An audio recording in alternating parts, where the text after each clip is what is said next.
Boa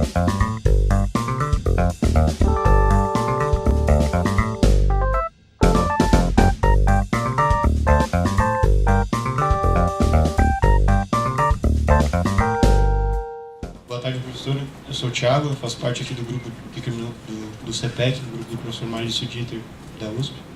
A minha pergunta é em relação à responsabilidade. Eu acho que tem um elemento ideológico em relação à questão do incremento do aparato militar do Estado nesse período e a responsabilidade da esquerda em relação a isso.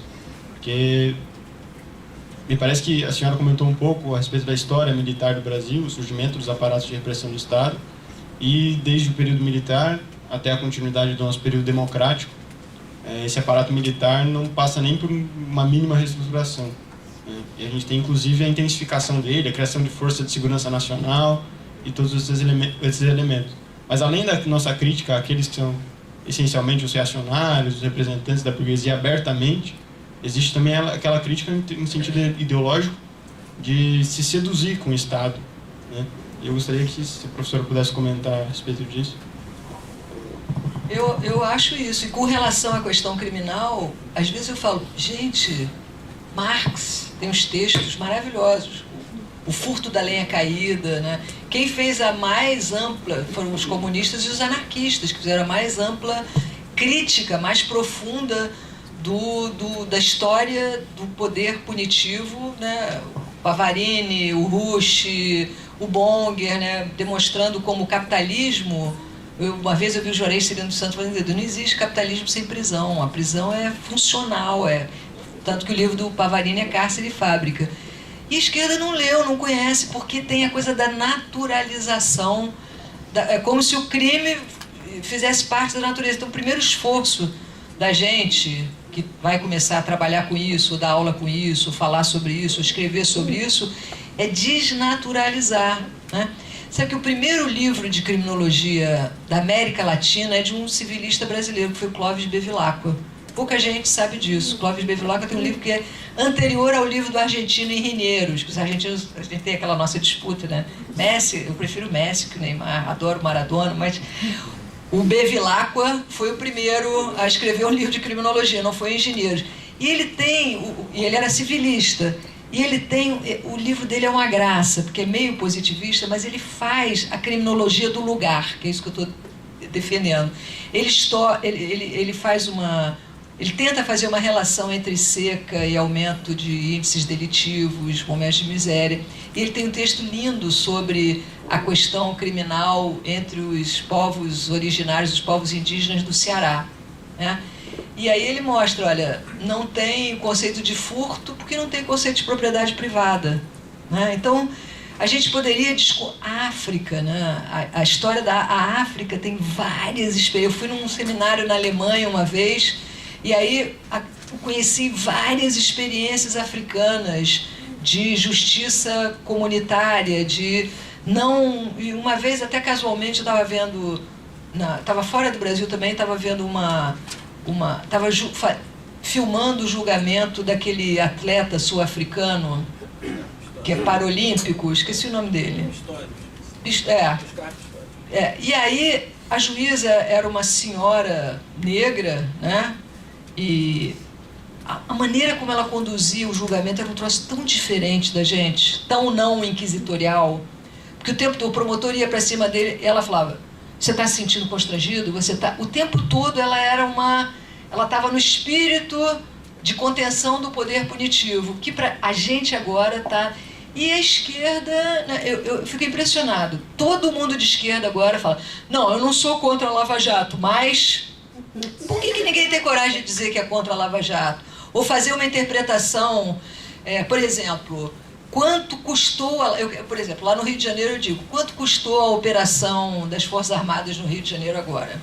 Salvava o Hospital Pedro Ernesto, que é um hospital maravilhoso ligado ao ER. O povo do Rio de Janeiro talvez fosse sentir mais seguro com o Hospital Pedro Ernesto funcionando, mas ninguém tem coragem de ir contra o vídeo, né? A grande, porque para você se eleger você tem que falar o que todo mundo acha e tal, né? Então por isso que os políticos que encaram, agora para o PT é tarde demais, porque o PT também perdeu a oportunidade de se contrapor ao poder punitivo. Olha como é interessante. O Brizola foi desconstruído pelas políticas de segurança pública, porque ele achava que você tinha que investir tudo o que podia. A gente é pobre, né? O Rio de Janeiro é um estado pobre, em educação pública, laica, de qualidade, tempo integral, né? E que você, ao mesmo tempo, todo o cuidado com o trabalho do policial, com as retaguardas do policial, com a família do policial, que, vamos dizer, o Estado social poderia dar. Mas ele foi destruído. E aí começa, toda a esquerda fala, não, o problema é que a esquerda não tem política de segurança pública. Tem um texto do Nilo maravilhoso, sou suspeita, eu sei, que chama Criminologia sem Segurança. Vamos discutir segurança? O que é segurança? Eu vi uma discussão sobre isso com relação à diferença entre o furacão na Flórida e o furacão em Havana. Eu vi um cubano que dizia, olha, na Flórida, quando você vê todo mundo indo para o supermercado, se encher de coisa, e cada um depois entra no seu carro e sai. Em Cuba tem com todos os problemas, não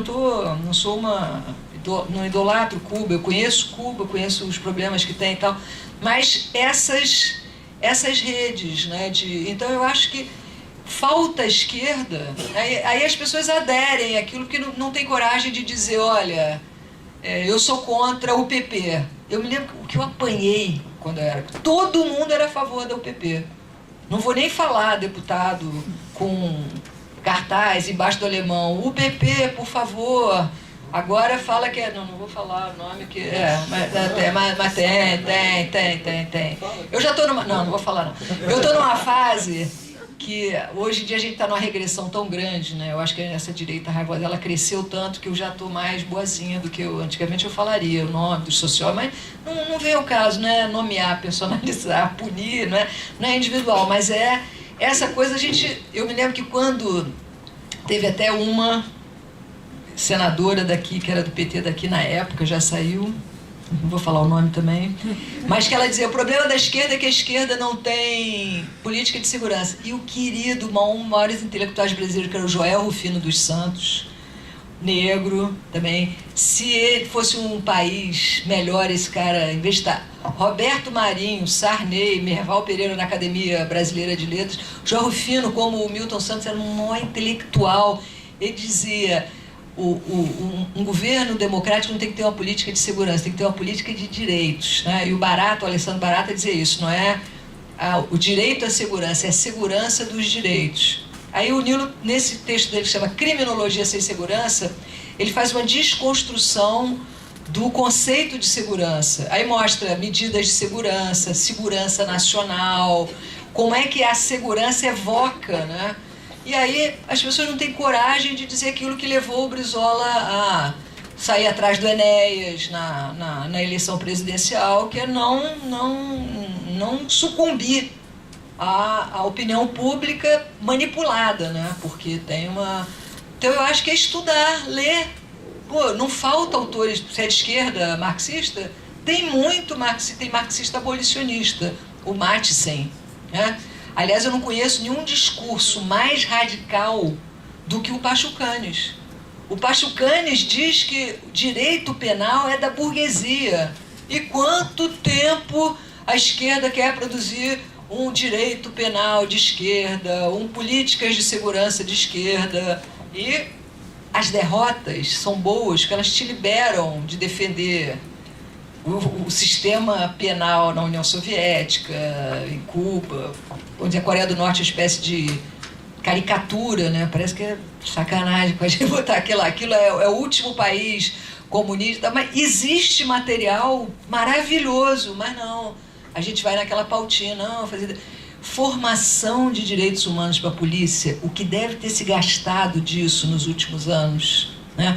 Até mesmo o conceito de direitos humanos, eu acho que é uma coisa que a gente tinha que um dia parar, porque o Iraque foi invadido por causa dos direitos humanos. Até discurso feminista.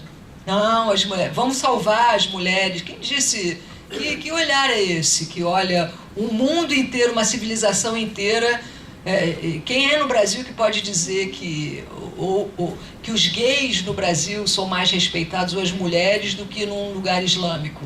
O Brasil é o país que mais mata gay no mundo.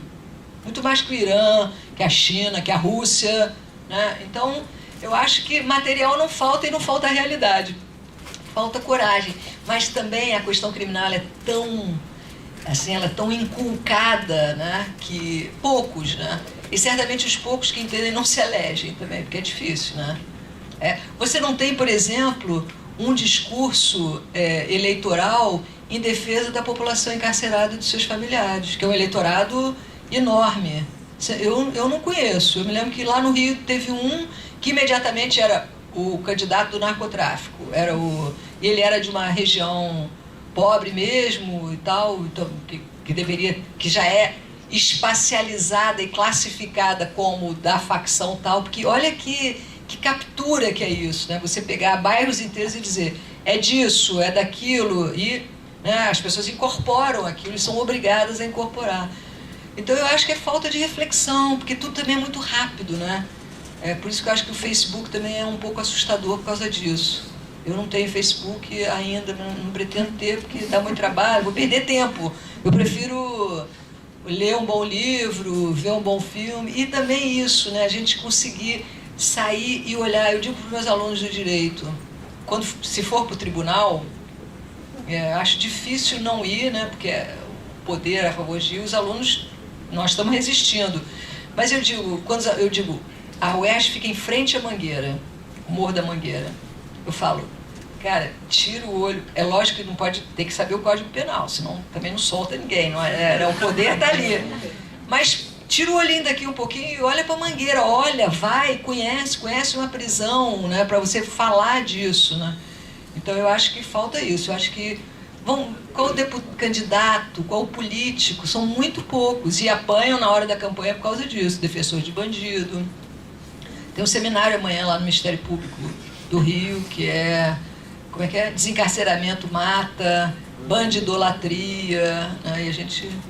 Então eu acho que falta conhecimento mesmo. Por isso que muitas vezes quando eu vou dar aula, eu faço uma regressão histórica enorme, porque senão é difícil de entender para quem é fora do métier, mesmo para o pessoal de direito, né? Eu dei uma vez um curso no Ministério Público, só me chamaram uma vez, lá no Rio de Janeiro. Mas foi uma experiência maravilhosa, era uma turma enorme, e era um Galvão, Fernando Galvão, que é um cara incrível, né, do Ministério Público, que ele montou um curso, me chamou, eu falei, você está me chamando mesmo, ou é a Vera Malaguti certa? Porque eu tenho uma tia chamada Vera Malaguti, já está velhinha, que é professora e tal. Velha, udenista, querida, minha tia e tal, mas eu falei, será que... não, é isso mesmo e tal. E aí eu pensei, como é que eu vou entrar ali?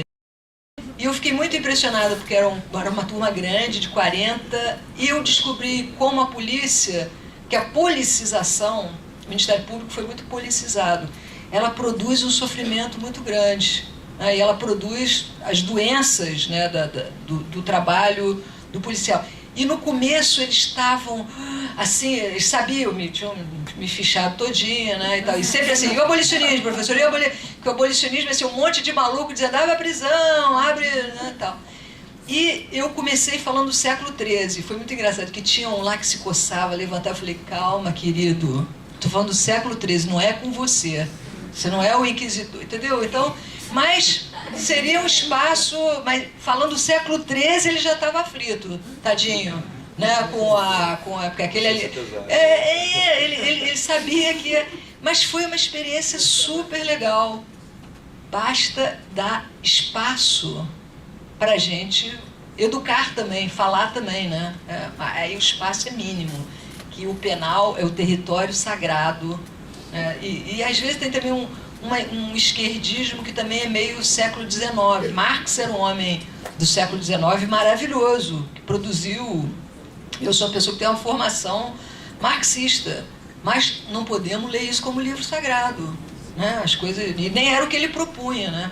Um dos livros mais interessantes do Marx, que eu mais adoro, é o 18 Brumário, que é um texto onde ele faz uma análise de conjuntura.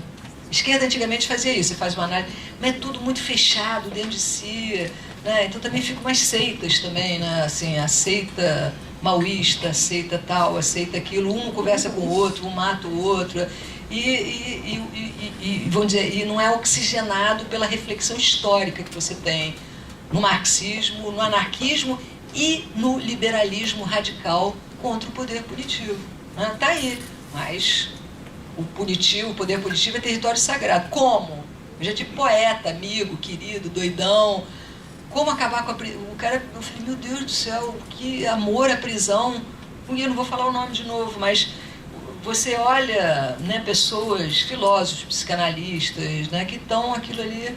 Então, você falou uma palavra, responsabilidade. Eu tive uma banca de doutorado, segunda-feira, de qualificação de doutorado, que era um aluno que estava querendo discutir responsabilidade, porque responsabilidade, vamos dizer, é um conceito chave no direito e é um conceito chave no pensamento liberal, econômico, né, neoliberal, a responsabilidade, você vai ver que toda coisa do empreendedorismo tem. Isso também é um negócio que a gente tinha que conseguir aprofundar, pensar.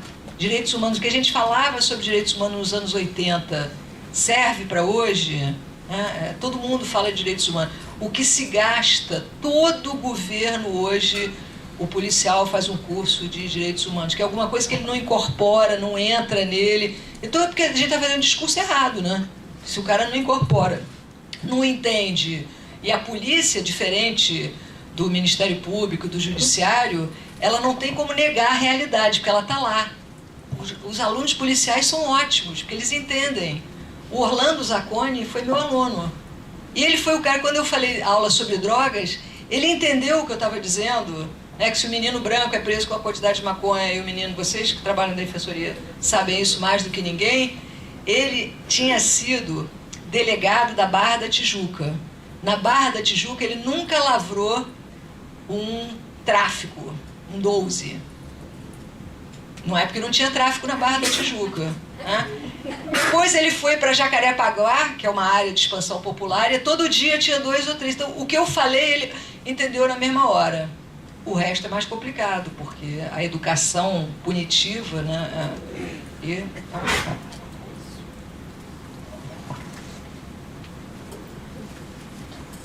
São 3 perguntas objetivas. Obrigado.